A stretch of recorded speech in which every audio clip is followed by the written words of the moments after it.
O Plano Aberto de hoje traz mais uma reportagem especial sobre a educação inclusiva. E na entrevista de hoje, vamos saber se Ouro Preto está preparada para atender aos deficientes físicos.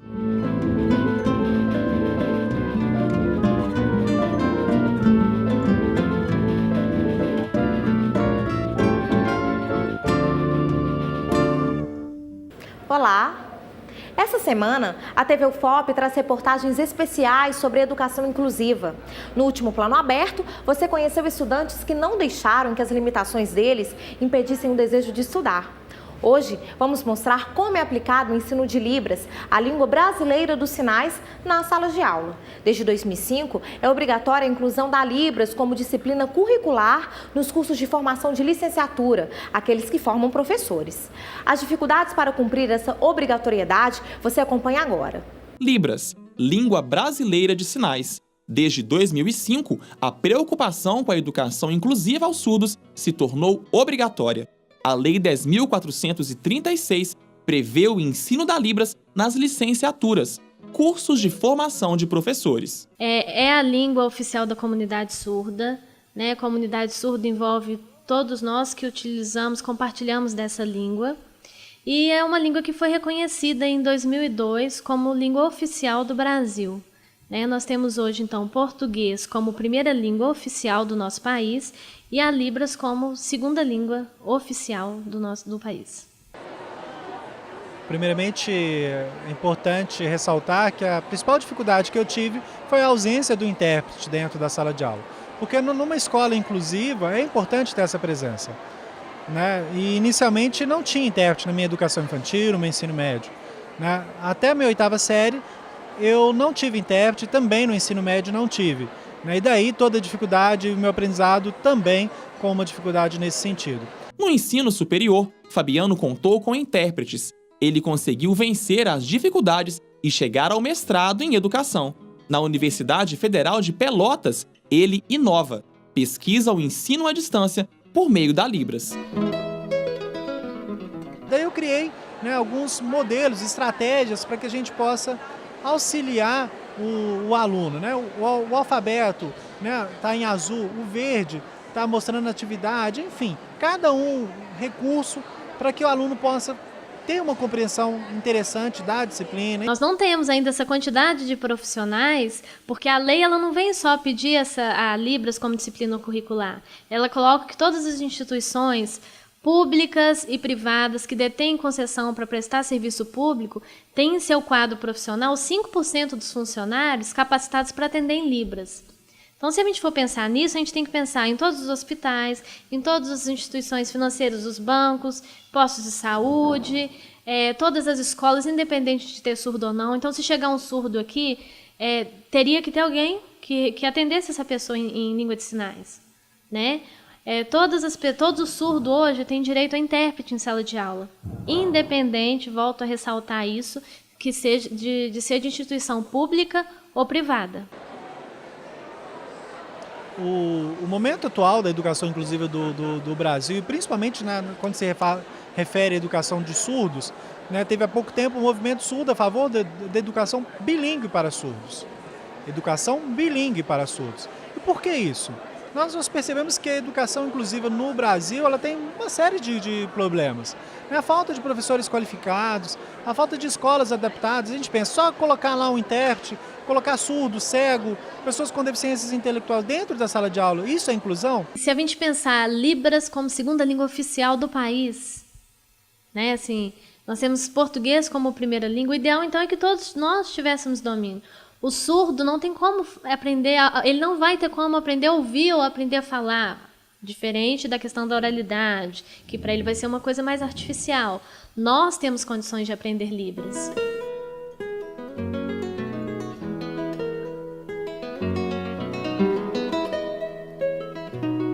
Aprendam a Libras. Obrigada. Essa semana, o Instituto Federal de Minas Gerais, o IFMG, sediou um encontro estadual para falar sobre as pessoas com necessidades especiais. Em novembro, será realizado um novo encontro no Rio de Janeiro e ainda neste ano, as exigências e sugestões de todas as regiões do país serão apresentadas em um encontro nacional em Brasília. A expectativa do Ministério da Educação é que em 2012 o país consiga promover uma educação não só mais inclusiva para os surdos, mas para todas as pessoas com deficiências no país. Os desdobramentos dessas discussões você acompanha no Plano Aberto. E em Ouro Preto? Será que a cidade está preparada para atender as pessoas com necessidades especiais e permitir que elas consigam chegar até as escolas e, chegando lá, encontrarem espaços adequados a elas? Convidamos para conversar conosco sobre o tema o coordenador do Núcleo de Atendimento às Pessoas com Necessidades Específicas do IFMG, o psicopedagogo José Xavier da Silva Filho. Seja bem-vindo ao Plano Aberto. Obrigado. José Xavier, Ouro Preto está preparada para atender essas pessoas? Ouro Preto não está preparado. Porque as escolas de Ouro Preto são estruturas antigas e essas estruturas têm escada, degraus, têm portas não acessíveis ainda, né? A gente entende que para o aluno ter êxito, a primeira coisa que tem que ter é a estrutura arquitetônica. E Ouro Preto não tem condições. A parada dos ônibus não são adequadas, os ônibus ainda não são adequados, o estacionamento para as pessoas com necessidades especiais não são adequadas. Ainda nós não temos. As novas obras de Ouro Preto que a gente vê na rua não tem o piso tátil, não tem as rampas. Então, Ouro Preto ainda não está preparado dentro do projeto que concluiu em 2007, onde que falava que todo o órgão público, estrutura pública, tinha que estar acessível para a pessoa com necessidade específica. O que falta ser feito para cumprir pelo menos o básico, Zé Carlos? Para cumprir o básico, primeiro, a estrutura que o Ministério da Educação, junto com a Secretaria, junto com a CRE, deve fazer, é saber onde é que estão as pessoas com necessidades especiais. Quem são? Onde é que eles estão matriculados? Nós não temos hoje, nem na Secretaria de Educação ou na Secretaria de Saúde, quem são as pessoas com necessidades especiais. É cadeirante? É cego? É os surdos? Nós não sabemos quem são. E saber quem são essas pessoas, a gente dá condições para que ela possa chegar até a escola. Por quê? A gente só vai conseguir criar acessibilidade quando surgir a demanda. Não adianta eu falar com você que precisa da Escola Estadual Marília de Dirceu uma rampa. Será que tem cadeirante para chegar no Marília de Dirceu ou é um cego que precisa de um piso tátil? Primeiro nós temos que construir onde é que estão as pessoas com necessidades especiais. No Instituto, né, nós conseguimos colocar 70% de piso tátil. Né? Se tiver oportunidade, quem tiver a oportunidade de conhecer o Instituto de FMG, vai ver que nós conseguimos colocar piso tátil em parte, mas não conseguimos em todo. Em Ouro Preto, você não vê piso tátil em lugar nenhum. Falar que o patrimônio atrapalha, isso atrapalha em partes. Mas o Pão de Açúcar do Rio de Janeiro, ele é acessível para cadeirante. Colocaram piso tátil no Pão de Açúcar do Rio de Janeiro. Então, tem como fazer o piso tátil, que ele não atrapalha a estrutura da cidade, porque o próprio piso, ele já vai se adaptando aos paralelepípedos da cidade. Mas de que forma o relevo histórico da nossa cidade ele poderia atrapalhar? Exemplo, né? As entradas da escola, as portas das escolas. Né? As escolas, no passado, ela foi construída em ponto estratégico, aonde que a principal obra de um governante, de um prefeito, fique como destaque. Então, você vê Ouro Preto, as escolas estão sempre no centro, aonde que o estacionamento é ruim, é rampa, né, ou é descida, e não tem estrutura para chegar um cadeirante ou um cego. Então, o que é que deve ser feito? Para não atrapalhar o parte arquitetônico. Criar estrutura em volta da escola para que o cadeirante possa entrar. Não precisa mexer na parte principal da escola. Né? Hoje, o Museu de Inconfidentes fez isso. Né? O museu, no centro da Praça Tiradentes, conseguiu abrir uma porta lateral, sem mexer na parte arquitetônica, sem mexer na parte histórica, e criou acessibilidade. Então, tem condições de fazer isso dentro, sem mexer com a estrutura do município. Então, essas preocupações, elas devem ser municipais, né? Do governo municipal. Sim, essa preocupação deve ser do governo municipal. Hoje está se construindo, dentro da Câmara Municipal, uma discussão sobre acessibilidade. Né? Tem o vereador discutindo e as entidades, o FOP e a FMG, discutindo a acessibilidade. Só que nós temos que sair da Câmara e começar a construir isso, porque nós estamos vendo piso sendo feito, passeio sendo aumentado, mas nós não estamos vendo a estrutura para cadeirante e nem o piso tático sendo construído ali. Né? Eu acho que tem que ser feito a estrutura, sim, mas tem que pensar no cadeirante. né? E tanto no cego também. E o piso tátil não atrapalha a estrutura do patrimônio histórico. Ok, muito obrigada pela participação no Plano Aberto. Obrigado. De acordo com a Secretaria de Educação de Ouro Preto, a maioria das escolas municipais, da sede e dos distritos passou recentemente por reformas para a adaptação de deficientes físicos. Elas foram adequadas com rampas e portas foram alargadas para facilitar o acesso aos banheiros, salas de aula, refeitórios e bibliotecas.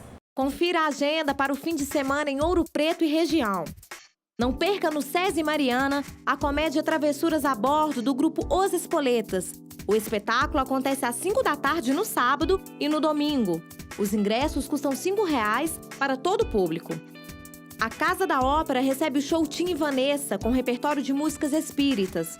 O concerto começa às 8 da noite e os ingressos custam R$ 10,00.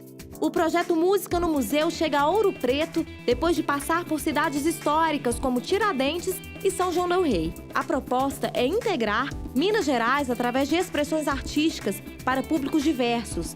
O trio Amadeus e o duo Miloski se apresentam gratuitamente no domingo na Casa da Ópera, às 13h30 da tarde. O Observatório Astronômico da Escola de Minas foi reaberto no mês de outubro. O museu é datado do século XIX e conta com telescópios e lunetas para observação dos astros. As visitas são noturnas, abertas ao público aos sábados de 8 às 10 da noite. O observatório fica na Praça Tiradentes e a entrada é gratuita.